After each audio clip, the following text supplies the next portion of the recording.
mostrar para vocês alguns caminhos e algumas técnicas pensando no processo de organização e gestão de acervos. A minha construção ela vem a partir da fotografia, mas eu trabalhei em acervo de artistas plásticos, de acervo de museu, tendo essa experiência de gestão mesmo. A minha formação é em biblioteconomia e gestão de unidade de informação, então é uma biblioteconomia voltada mais para essa parte de planejamento, organização.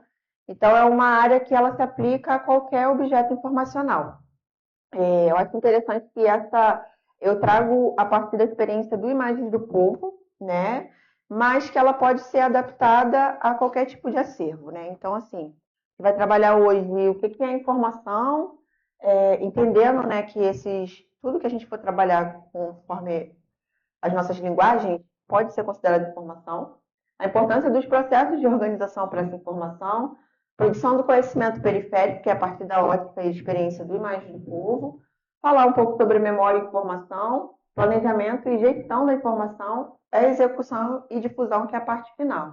Então, todas essas etapas, elas vão servir de apoio para aquele acervo que você tem tanto no celular, quanto bibliográfico, quanto obra de arte, enfim, uma série de possibilidades. E é o que eu falei, né? Entender a sua produção enquanto objeto de informação, né? Enquanto informação.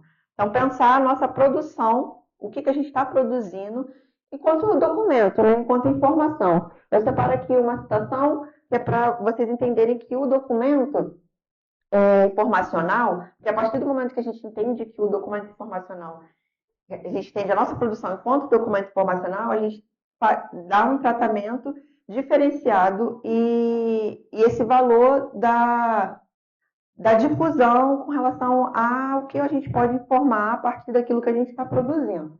Então, eu separo aqui e digo que documento é qualquer elemento gráfico, iconográfico, plástico, fônico, pelo qual o homem se expressa. Ele pode ser o livro, o artigo de revista, jornal, relatório, processo, carta, legislação, estampa, tela, escultura, fotografia, filme, disco, fita e vários objetos que podem ser considerados um documento informacional. Então, a gente parte desse princípio do que a gente está avaliando enquanto processo de organização, né? E aí vai da experiência de cada um, como pode ser aplicado. Pode passar. E aí, quando eu falo para vocês que é importante entender a nossa produção enquanto documento, né, enquanto fonte de informação, é porque esses materiais eles podem conter histórias de vida, dados informacionais, histórias de pessoas, de territórios, as produções, as construções de narrativa, que eu acho que é importante reforçar isso, que a partir do que a gente começa a produzir, entender enquanto documento e externalizar enquanto informação, a gente é responsável pelo que a gente está escolhendo transmitir, né? E esse reconhecimento ele é importante para poder passar esse conhecimento para outras pessoas. Não apenas as histórias, mas o conhecimento que a gente vai adquirindo a partir da produção do outro, né? Eu trago esse exemplo de como a produção periférica ela pode transmitir saberes. Falo também sobre, como eu falei, né, como as pessoas entendem que a gente tem uma metodologia de estar em certos espaços e conseguir certas fotografias a partir de uma forma orgânica. Então, como a Dalva falou ontem também, né, da valorização dos saberes populares das pessoas que não são apenas acadêmicas, mas que estão na vivência, têm a vivência ancestral, têm o saber ancestral. Então, como a gente pode entender isso como fonte de informação? E não necessariamente esperar a validação acadêmica ou científica disso para poder saber que isso é importante, né? Na fotografia, a gente tem diversas histórias. Lá no Rio, pelo menos, a gente não tem uma formação acadêmica de fotografia, né? Uma universidade que trata o curso da fotografia em si. E como a gente transforma esse saber popular, essas histórias, a fotografia popular enquanto produção de documento também informacional. Como a fotografia ela pode ser valorizada nesse aspecto. E aí eu também falo um pouco sobre a memória, né? O que é a memória para a gente? Eu flerto bastante isso com a memória, assim, dentro do meu trabalho, dentro do meu escopo de trabalho, porque eu trabalho pensando realmente que a memória ela é um tempo que a gente produz nesse momento. A cada instante a gente está produzindo a memória. A memória ela não pode ser pensada apenas com algo que a gente faz aqui para acessar lá na frente, ou algo do passado, mas e sim o que está acontecendo constantemente. Né? Então, a memória ela envolve a bagagem das histórias, dos lugares, ela constrói a identidade dos espaços, dos fazeres, né? Dos objetos e entre outros. É, e aí o que eu falo, né? Eu separo muito uma frase uma citação da Maria Inês Turasi, que a memória ela se constrói a todo instante, como eu falei, né? Ela não é só o passado e nem o futuro, mas o que a gente está fazendo nesse momento. A gente está produzindo memória. A gente acorda, a gente está produzindo essa memória, tanto individual quanto coletiva, né? Eu trago essa imagem para realmente refletir sobre como é essa construção da memória individual e coletiva. Então, assim, quando você vê essa imagem, é algo que te remete a uma memória individual, né? Assim, tem isso tem muito no Rio, não sei se aqui tem, no Rio Grande do Norte, essas chãozinhas de caquinho, a piscina de plástico, o orelhão, obviamente, que é algo comum. Então, a partir dessa construção individual, isso pode se tornar coletivo. Eu vejo a partir de uma perspectiva, que vê de outra, Meisa de outra, Henrique de outra, mas que se constrói coletivamente. Então, debater a memória enquanto algo individual que se torna coletivo é a partir também dessas nossas práticas que a gente faz enquanto pesquisa, enquanto fotografia. E aí, pode passando. Eu destaco também essa citação de Michel Pollack, que ele fala sobre que ela não é só um somatório de lembranças individuais, né? Ela parte a partir ela vem a partir de uma experiência pessoal contada, reconhecida e acolhida pelo grupo. Ela se insere numa narrativa coletiva, seja por meio de oralidade, da escrita, da fotografia ou de outros suportes simbólicos. Então, quando eu falo para entender o que a gente produz enquanto objeto, enquanto uma informação, enquanto documento, é entender que esses formatos, essa linguagem que você for escolher, ela também contribui para essa memória, tanto individual quanto coletiva, né? E tem uma parte também que eu falo muito sobre a escolha, né? O que a gente escolhe lembrar, né? O que a gente faz lembrar. E Maurício Halbach fala muito sobre isso, né? Que as experiências individuais, elas ganham a dimensão coletiva. Então, a partir, por exemplo, eu vou falar sempre da fotografia porque é a minha vivência, né? Então, como que a minha história e a minha fotografia e a história do Imagens do Povo, por exemplo, ela traz uma dimensão, a partir da minha individualidade, eu compartilho isso coletivamente, como isso pode transformar e também trazer sensações e outras possibilidades que eu possa lembrar. Então, às vezes, quando eu vejo, por exemplo, como eu separei essas imagens, né? Como que imagens de casinha com um santinho, que é algo bem estético lá do Rio, do subúrbio, isso pode trazer uma memória afetiva individual, né? Como uma memória coletiva, ela pode ser individual e trazer essas sensações, essas transformações para cada um. Assim. Então, é um debate do que a gente também escolhe mostrar, o que a gente escolhe preservar e manter essa memória viva, né? Porque a memória também não é algo que está morto, é algo que a gente está produzindo e está vivendo constantemente. Eu sempre abro esse debate de que a memória da cidade ela está nos museus, nos arquivos, nas bibliotecas, e onde que fica a memória dos espaços populares e suas ações? Como que ficam os saberes ancestrais, as histórias contadas até mesmo por nossas avós, por nossa família, assim, né? Por essa parte que não teve, de repente, esse saber registrado, mas que vai passando, né, de geração em geração. Então, como que a gente preserva isso? Através de nossas pesquisas, quando a gente faz uma pesquisa acadêmica, a gente tem repositórios que divulgam essa produção científica, mas aonde que está a preservação desses saberes, né, ancestrais que muitas vezes são invisibilizados também e não valorizados, né, porque existe um questionamento sobre ser científico ou não. Passei por uma situação no mestrado que era muito sobre isso, né? Eu estava falando sobre fotografia popular e tem sempre essa cobrança, né? Mas da onde você está tirando? Como que você vai tirar referência do quê? Mas eu tenho que contar essa história, eu preciso registrar isso. E para tornar científico, alguém precisa começar a falar sobre. E a partir das experiências. Então, é meio que avaliar trazer esses apontamentos de uma forma crítica de como que a gente vai preservar a nossa memória individual, né? Que ela acaba se tornando coletiva. E eu vou entrar numa parte mais prática, né?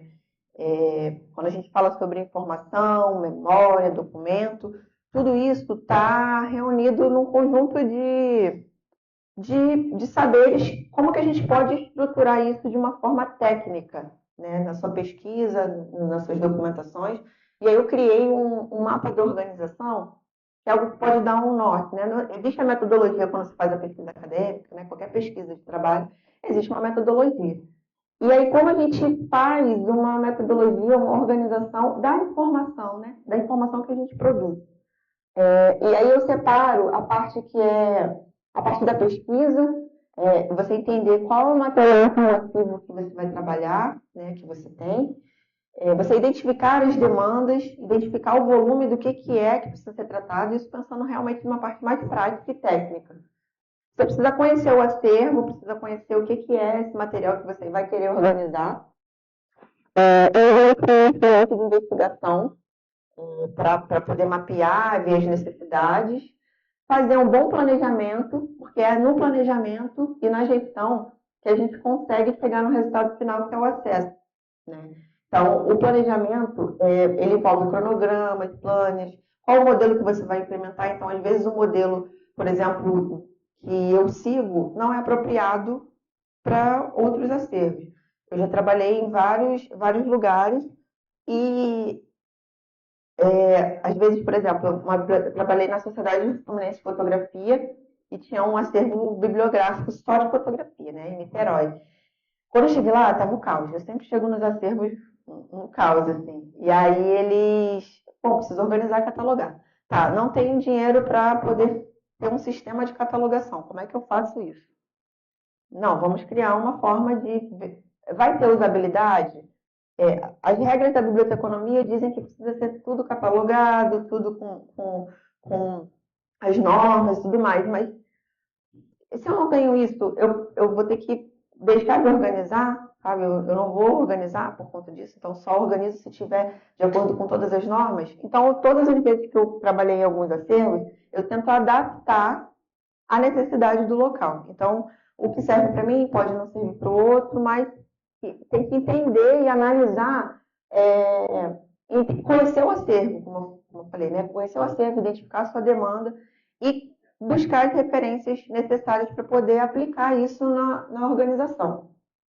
E aí tem essa parte aqui, como organizar os materiais que eu pesquisei, né? Sempre comece nomeando o arquivo, salvaguardando ali no destino certo. Isso, a gente às vezes passa muito por isso, né? Versão final, da versão final, e mistura tudo. A gente entrega o trabalho e fica com a versão final, um monte de versão final. Eu falo isso assim, casa de ferreiro, é isso aí. E assim, eu já fiz várias vezes isso. Assim como a gente se depara também, às vezes, com aquelas imagens de vários ícones, vários documentos. Eu acho que a organização, acredito que a organização, ela começa na parte da sua produção, né? Então, se você não quer que aquilo vire uma bola de neve, um caos, você já começa cortando do início. E às vezes, quando você vai assim, Monara, tá o caos, eu preciso começar. Começa. Independente de tal caos ou não, você precisa começar a partir. Dois HDs com muitos arquivos bagunçados, mas continua minha produção. Então, a partir de hoje, eu vou começar a aplicar esses métodos de organização, essas rotinas de organização e planejamento dentro do que é produzido. E aí a gente trabalha muito com as práticas essenciais para a organização, que é a seleção, o descarte, a identificação, armazenamento e compartilhamento. São essas etapas que vão definir o planejamento e a organização dessa gestão assim, de cada acervo individual. Quando eu falo sobre o descarte, é isso, é entender a cópia da cópia, né, o que, que eu preciso guardar, o que, que eu preciso preservar, sempre pensar num espelho, né, se for trabalhar com a questão da fotografia, da imagem, ou do documento mesmo, porque o documento ele tem que ser entendido enquanto é, numa forma geral mesmo, informacional de preservação. Pensar nesse espelho, né? Eu preciso todo o tempo estar ligando o HD, estar lubrificando ele nesse aspecto de conectar, de abrir os arquivos, acompanhar sobre a obsolescência das mídias, tem tudo isso. Mas isso pode ser feito a partir do quê? Da identificação, da demanda, do planejamento, do roteiro, pensando bem prático mesmo, estruturar um calendário de cronogramas e metas. Por exemplo, a partir de hoje eu começo a organizar o meu acervo. Então, eu tenho uma produção que eu ainda preciso organizar. Como que, paralelo a isso, eu consigo fazer, né? Separar uma vez na semana, uma vez no dia, 2 horinhas, e fazer isso se manter uma prática. Né? Então, assim, é possível, no meio do caos, pelo menos começar, né? E para isso, existe essa gestão da informação, e ela vem para auxiliar, dar suporte e pensar a estrutura desse planejamento, né? Fazer com que as informações cheguem às pessoas, ao usuário e até a gente mesmo, porque quando a gente quer pesquisar, às vezes a gente se perde nos nossos próprios arquivos. Então, a gestão da informação, trazendo a partir da informação, ela serve para organizar todo esse caos que vai se nortear a partir do planejamento e da organização. E aí o planejamento, ele vai possibilitar que você identifique a sua realidade, o seu acervo, o que, que você quer com até aquela meta de organização, quais são os seus horários, as formas possíveis, quais são os seus materiais que você tem. Então, tudo isso está dentro do planejamento, né? Você pega todas essas ideias, faz a gestão a partir da organização. Então, a organização já é uma parte de sistematizar essas informações. Né?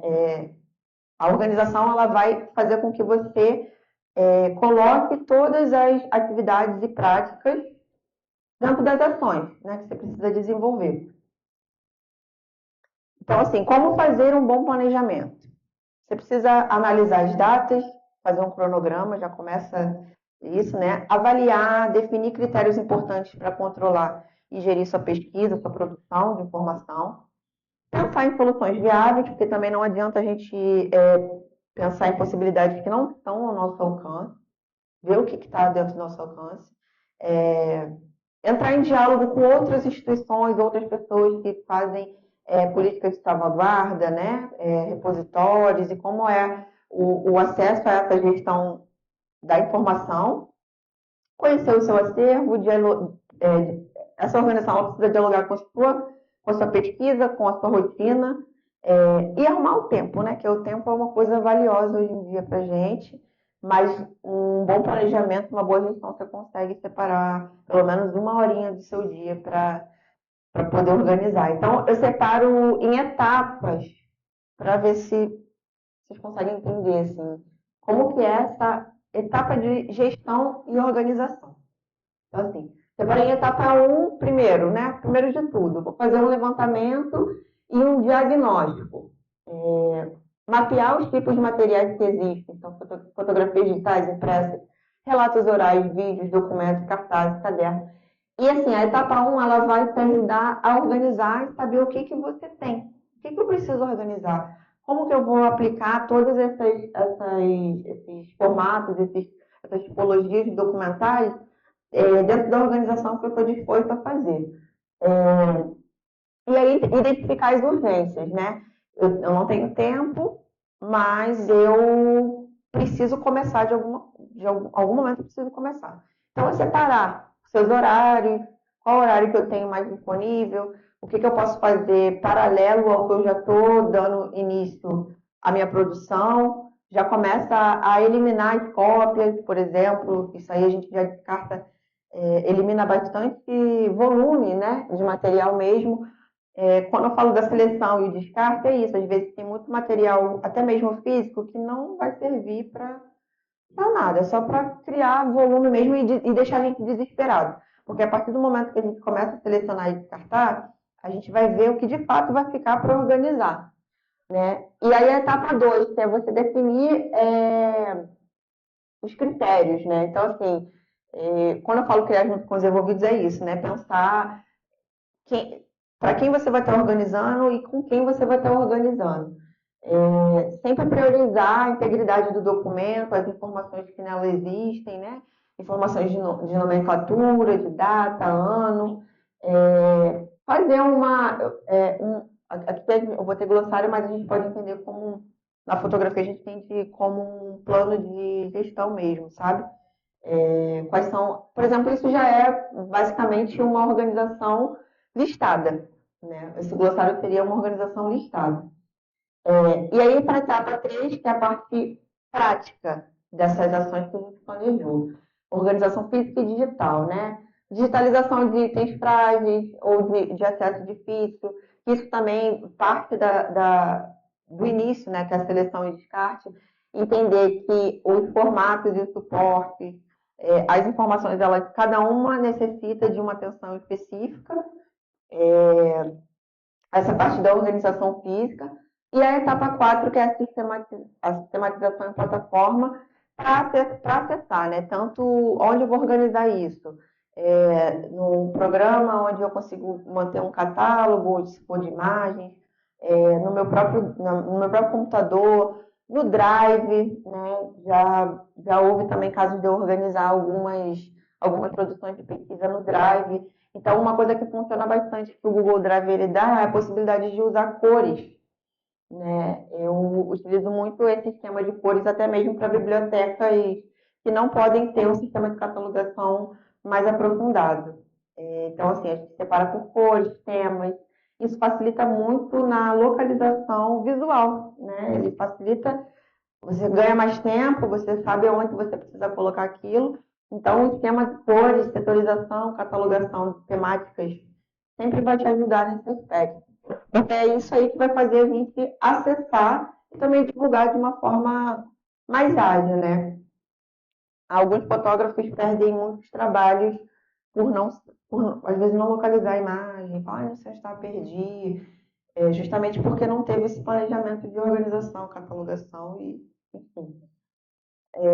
E aí, quando eu falo aqui sobre a responsabilidade das narrativas produzidas, é, é isso, assim, acho que a consciência do que cada um vai pensar com a produção, com a sua produção, com o registro, é responsabilidade do que e como, o que e como eu vou organizar para informar, sempre pensando nessa responsabilidade mesmo do que eu estou produzindo para informar o outro, né? Então a gente é responsável por aquilo que a gente produz.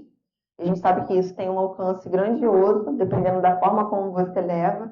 E é mais sobre isso, né? Pensar como a gente pode, até mesmo no processo de organização, né? E a escolha do que eu vou armazenar, do que eu vou guardar, isso interfere muito no que eu produzo e como eu sou responsável pelaquela produção. E aí, falando um pouco do Imagem do Povo, as nossas perguntas básicas, que é sobre do acervo, né? O que guardamos, por que guardamos e como guardamos. Então, isso são perguntas que são perguntas norteadoras para a produção individual, né, de vocês.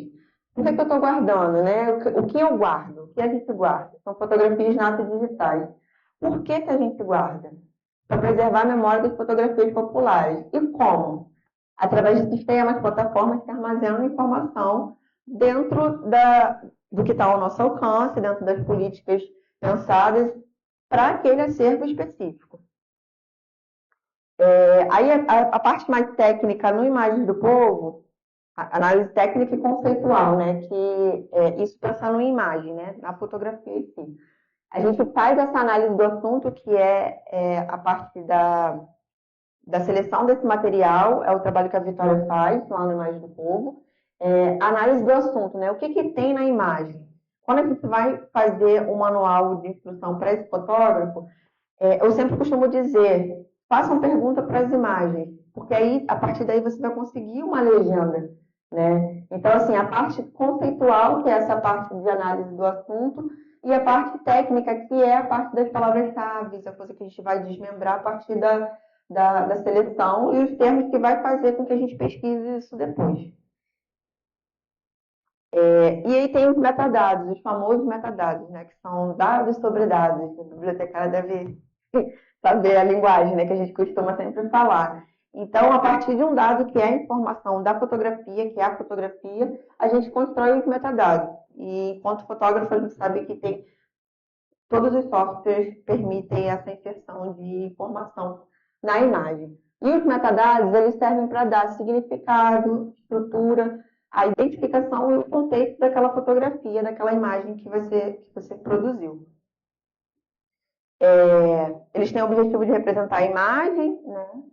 Os metadados, eles são as legendas, copyright, palavra-chave, todas aquelas informações de PCC, esses são os metadados da fotografia. E aqui vai um quadro que é muito usado, que eu usei bastante assim, na minha análise de pesquisa de indexação lá atrás, na graduação, que é uma análise de imagem mesmo, né? Imagética.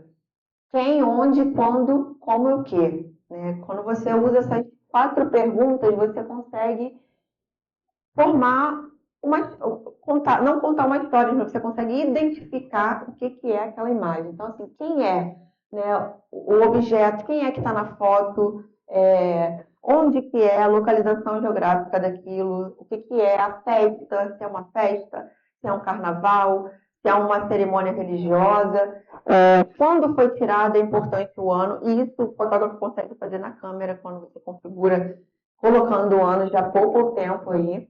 E como o que é onde você vai descrever aquilo ali, né? Então, assim, há algumas cerimônias religiosas, aí eu quero explicar que é um dia específico, o que foi aquela festa, aonde é aquele centro, o que representa. Então, essa parte que é como o que vai definir realmente a história mais aprofundada da imagem. E esse aqui é o exemplo de como que a gente deve evitar fazer hoje para evitar essas situações futuras. É uma imagem que eu tirei do Museu da Maré, e aí a gente se depara com isso, né? Autor desconhecido, sem data, autor desconhecido, só o básico, né? Então, assim, o que eu posso trazer de história do que era aquela imagem da religião pentecostal? O que estava acontecendo naquele movimento? Não tem. Então, a gente tem o acesso a isso hoje, até no celular, tem a possibilidade de você colocar a inserção de metadados no celular, para poder isso ficar anexado na fotografia. Então, a leitura dos metadados ele vai em todos os programas, até mesmo no computador, no Word, quando você passa a setinha, ele vem uma legenda do lado, que ele vem anexado. Então, está seguro dessa forma. Aí aqui é só um exemplo de como que a gente fazendo as perguntas para a imagem, ela se torna uma legenda. É uma imagem que eu fiz no processo de construção do teleférico lá no Alemão, que é o meu território. Eu fiz parte do processo de remoção também das casas. Foi uma das casas que saiu do espaço para construção.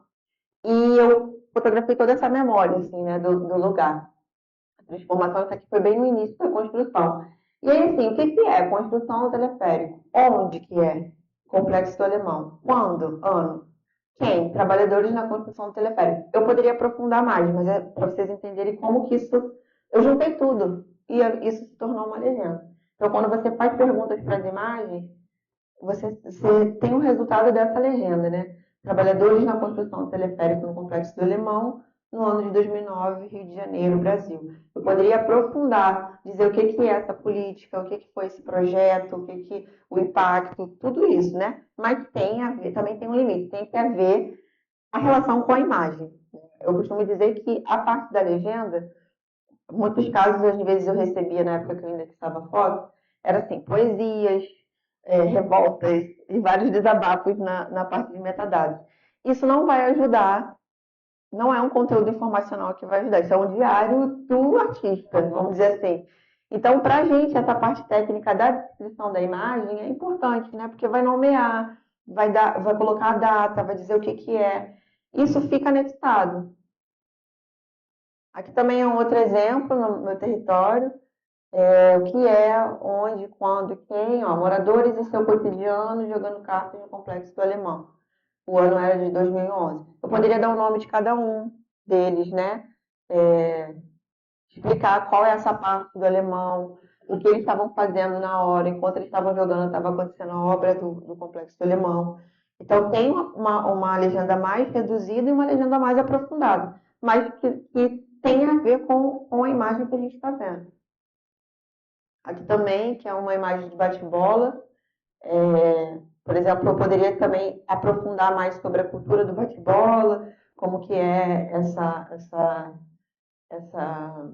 essa prática, né, lá nos carnavais do Rio de Janeiro, que temos muitos.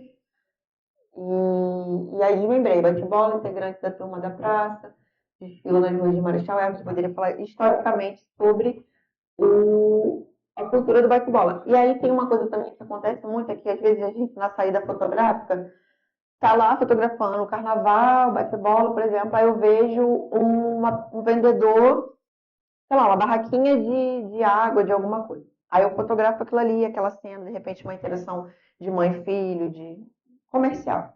E aí quando você faz os metadados em lote, não faz sentido, por exemplo, botar essa legenda de bate-bola integrante da turma da praça na, na foto da barraquinha. Por mais que tenha sido o mesmo dia, não é a mesma coisa. Entendeu? Então, por exemplo, já recebi algumas imagens em manifestações políticas, e aí tinha uma foto, de repente, de um cachorro de caramelo. Aí estava assim, manifestação política. Não é uma, sabe? Então, o fotógrafo às vezes faz muito isso, sabe? De lote, de renomear, mas a imagem ela precisa ser tratada como única. Cada informação tem a sua unicidade, a sua história, né? Aqui também é a mesma coisa, né? Aí eu separo aqui como que a gente pode desmembrar as palavras-chave, porque também as palavras-chave elas têm um limite para a busca também não ficar exaustiva e isso não dá um retorno positivo para a gente. Então, a partir da legenda que a gente tira as palavras-chave, né? Então, aqui tem criança, bloco de carnaval, carnaval, folia, festa popular, brincadeira, festa de rua, o ano, né? E a localização. Essas palavras-chave a gente sempre aplica no Imagem do Povo, a gente coloca a autoria também. E o termo fotografia popular, como eu falei, enquanto reafirmação da estética da fotografia popular e o trabalho que a gente desenvolve. Aí aqui já é uma fotografia da Tânia Sparajara, de como que a gente também faz essa... Isso aqui é uma legenda a partir do que eles entregam, né? O fotógrafo ele entrega dessa forma e a gente mantém. A gente só reorganiza algumas informações e reajusta, mas tem algumas coisas que podem ser muito mais aprofundadas, né? E esse é o exemplo, assim, a Tânia é uma fotógrafa, ela é indígena, e contribui com o trabalho de pesquisa, né, dela. E aí tem as palavras-chave, tem o crédito, como eu falei, fotografia popular, indígenas, povos originários, ritual indígena, cerimônia. Tem pessoas que, dependendo da finalidade do acervo, coloca sentimentos, né? Porque às vezes o acervo é mais comercial, o banco de imagens é comercial, então tem isso também, tem que ver para qual finalidade que é. A gente não utiliza muito os sentimentos, não. Só quando a gente vê, por exemplo, uma foto sorrindo, a gente bota sorriso. Né? Então, tem essas variedades, depois vocês podem dar uma navegada no acervo. Tem uma variedade de fotos e variedade de palavras-chave que a gente utiliza. E as que não tiver, por favor, sinalizem a gente que problemas técnicos, como eu falei. E aqui também é uma legenda de exemplo de como a gente recebe, né? As imagens. Isso aqui é uma figura muito importante na Maré, que é a Preta Clube Rua. Ela faz, a gente chama que ela se intitula como Preta Só para Baixinhos. As crianças adoram ela quando ela faz show, quando faz tudo. E aí ela tem uma versão adulta de música e para as crianças. Aí é quando ela canta Preta Só para Baixinhos. E aí quando ela anda na maré, as crianças vão tudo atrás dela quando ela está toda montada. E ela faz shows, uma série de coisas. Então a Preta ela é uma figura muito importante na maré. Faz parte do coletivo Entidades Maré, que trabalha essa questão da memória LGBTQIAPN+, né, do resgate desses corpos no território. E aí o Afonso, que é um fotógrafo, ele entregou a legenda dessa forma. E é isso, assim, é importante que a gente cite o nome de quem é essa figura, entendeu? Para poder, assim, quem é a Preta que Birru? Vou fazer uma pesquisa. Então, nomear essas pessoas é importante na fotografia, sabe? Para a gente fazer a pesquisa. Quem é essa figura aí que está nessa imagem? A partir desse nome, a gente consegue acessar outras informações mais detalhadas. Aí aqui é como vocês analisam o acervo, né? Isso aqui eu dei um print só para... Aí tem o código, como eu falei, ó, file name, tem as palavras-chave, e tem a legenda também. Quando você bota mais informações, ela tem a legenda. Aí tem o crédito. O crédito é sempre colocado dessa forma, né? O nome do autor barra imagens do povo. Aqui também um exemplo. E aí tem a legenda, ó, como vocês veem, Folia de Reis, no Morro da Formiga, Tijuca, Zona Norte. Aí vem explicando, a Folia de Reis também é chamada de reisado ou festa de Santo Reis. E tem uma explicação mais aprofundada. E aí, é o que eu disse, né? A gente consegue acessar isso a partir, essa inserção de informação a partir dessas plataformas. Bridge, Lightroom e Photoshop. Cada vez mais a gente vai tendo as facilidades de cada programa. Por exemplo, o Lightroom, ele é ótimo, né? Para catalogação, para criar catálogos, para criar esse vocabulário controlado, para fazer esquemas de cores e vários catálogos e acessar isso de um outro lugar. Mas nem todo mundo se adapta ao Lightroom, porque às vezes eu acho ele meio fantasmagórico, assim. Você entender esse processo. E aí, por exemplo, eu sei utilizar o Lightroom para o acervo, mas eu não sei usar para o meu acervo. Aí eu até falei, ainda bem que eu não sou tão fotógrafa a campo, senão está muito errado. E quando eu faço alguns trabalhos assim, eu uso o bridge, olha isso. E alguns fotógrafos defendem o bridge. Então, que tem alunos da turma do ano passado, os seguidores de Ratão EF Rodrigues, são tudo, quando conhece o bridge, não quer mais saber do Lightroom. E aí, assim, porque ele dá a diferença é que na catalogação, o Lightroom ele é mais otimizado, né? Você não precisa ficar digitando palavra por palavra, ele fica salvo, fica armazenado. E tem assim, eu sempre falo, quando você fazer a edição das suas fotos, cores, contrastes, reajustes, ao lado tem uma aba chamada Biblioteca.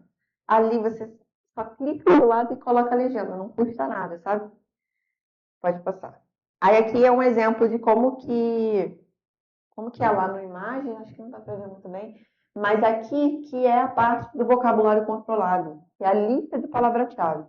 Então, por exemplo, quando você for descarregar o seu material e quiser inserir palavras-chave, existe a possibilidade de você estruturar essas palavras-chave nesse tesauro, nesse vocabulário.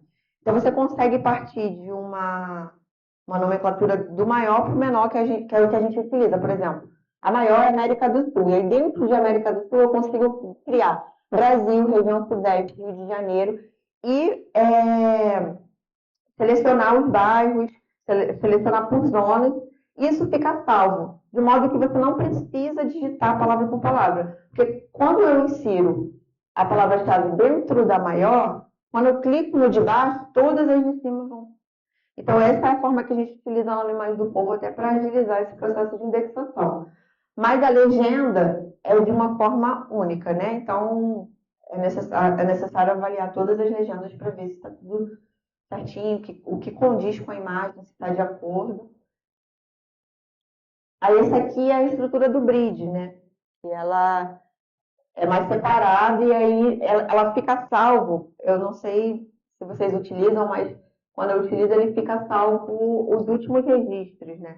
Então, para quem está acostumado a usar sempre, ele sempre vai ficar salvo, né? Mas o que eu aconselho é, de repente, criar um documento com essas informações mais básicas que vocês utilizam para quem for usar o Bridge para a parte de indexação de imagem. E aqui eu destaco o celular, que o celular tem um aplicativo do Lightroom, ele é gratuito, e tem umas limitações também, né? Porque não é a mesma. Você acessar as coisas do celular é totalmente diferente do computador. Recentemente, uma pessoa foi acessar o acervo pelo celular. Eu fiquei meio desesperada, porque ela falou assim: ai, não está aparecendo as informações, não tem nada. Eu falei, gente, como assim, pelo amor de Deus? Quando eu olhei, é o acesso, a restrição da figura, da imagem. Então, até mesmo para palavras-chave, para os metadados, o celular ele é bem restrito, ele bota o básico do básico. Mas ainda assim, há possibilidade. E aí tem essa opção, né, de você fazer a edição. Eu inserir. Muitos fotógrafos não têm computador e eles inserem a palavra-chave pelo celular. Eu falei, nossa, vocês, é isso aí. Você pode entregar com o nome. E aí a gente vai para essa parte do compartilhamento de acesso, que é a etapa final, que é o que tem o objetivo, a partir de toda a estruturação, todo o planejamento, toda a análise de reconhecimento do que eu vou organizar, do que eu vou manter, o que eu vou salvaguardar, o que eu vou identificar quanto volume para eu poder planejar essa organização, que é o que vai dar o resultado no final, né? Que é como a gente acessa isso. Às vezes não necessariamente é para o usuário externo, mas para si. Como eu vou acessar aquela imagem, ou aquela documentação, ou aquela pesquisa, de uma forma que eu não fique lá procurando muito no Drive, ou procurando na caixa de e-mails, ou procurando nas cópias das cópias, de uma forma que eu acesse isso com agilidade, né? Pode passar. Mas é isso, gente. Vamos abrir para dúvidas se vocês tiverem. Espero ter ajudado, clareado a mente de alguma forma, trazendo luz ao desespero da desorganização. E estou também disponível no meu e-mail, meus contatos. Qualquer dúvida podem me acionar, me escrever. Eu sei que às vezes assim, eu trago essa instrução, mas na prática as dúvidas vão surgindo, né? Sim, por favor, que eu vou dar um até logo hoje, depois eu volto. Se quiser me chamar novamente para falar de novo, eu vou. Posso falar online lá do Rio de Janeiro também. Estou aberta a trocas, possibilidades, aumentar a rede. Também faço o convite para quem for no Rio, quiser conhecer a nossa sede, Observatório de Favelas. A gente está sempre com exposições, atividades culturais, práticas. Só falar com a gente que a gente promove uma visita mediada no espaço. Fala, ó, assisti a palestra da Mona lá no Rio Grande do Norte. Cadê ela? Quero falar. E aí me escreve que é super possível, a gente vai receber vocês de braços abertos. É sempre um prazer poder estar ampliando a rede e lidar com fotografias, debates, memórias. Isso é uma coisa que faz sentido, né? Que depois você pensa assim, poxa, realmente, olha só, faz todo sentido eu estar nessa luta, nessa disputa, não só para mim, mas para os meus, para quem está no mesmo corre que a gente, né? Com as mesmas intencionalidades. E é isso.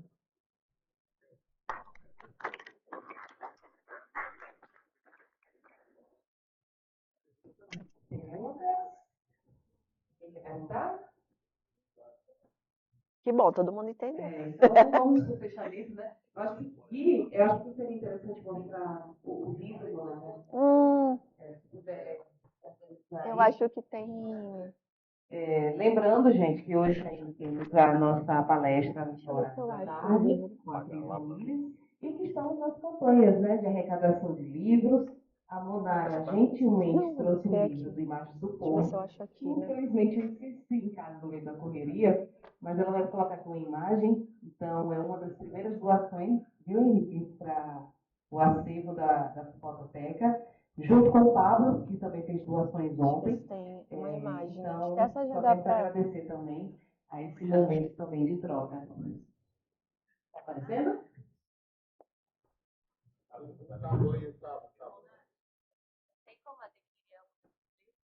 Então, esses livros foram uma publicação que a gente fez já tem mais de 10 anos. E aí tem muito tempo. A gente tem pouquíssimas edições. Agora eu não sei se. Porque tem duas publicações que a gente. Tá funcionando? Tá. Tem duas publicações que a gente fez. E foi muito próxima, né? Foi uma em 2012 e outra em 2015. E aí eu falei até assim, cara, a gente precisa correr atrás de editais de publicação. Porque esses já esgotaram. Então, tipo, tá no limite da cota, assim, sabe? Então, também tem uma questão, né?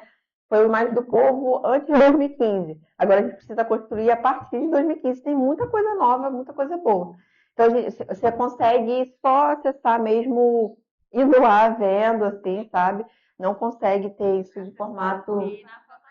Exatamente. Aí a gente tem esses chaves que são para instituições de pesquisa, para consulta, entendeu? Aí eu trouxe isso até para dar um estímulo de doações para a fototeca, e aí você consegue realmente acessar a partir que a gente vai deixar aqui essa edição. né? E aí tem várias fotografias, e enquanto não sai a nova publicação, tem um acervo que você pode dar uma folhada, dar uma olhada lá, e é super possível. E, gente, para dar esse fechamento agora nesse momento da manhã, quero agradecer a Monara, que já era uma intenção nossa trazer a Monara, e a gente sempre ficar nesse diálogo, né? Ai, Monara, queremos tanto, já planejando aqui, e aí quando deu tudo certo, porque para quem não sabe, eu e Monara participamos do mesmo coletivo Fotografia, Periferia e Memória, junto com o pessoal do Rio, tem o pessoal do Pará também, do Ceará. Quero agradecer a Dante Gastrodoni, que é o nosso pai, mentor, muita coisa para a gente mesmo. E esse coletivo são como os irmãos, né, Ronaldo? Sim, sim. Muita felicidade de estar te conhecendo pessoalmente, viu? E agora minha irmã também. Já arrumei até uma tia. Muito obrigada, gente. Obrigada a vocês aí, tá? E fique para a programação da tarde, viu? À tarde, sim. Eu estarei como espectadora.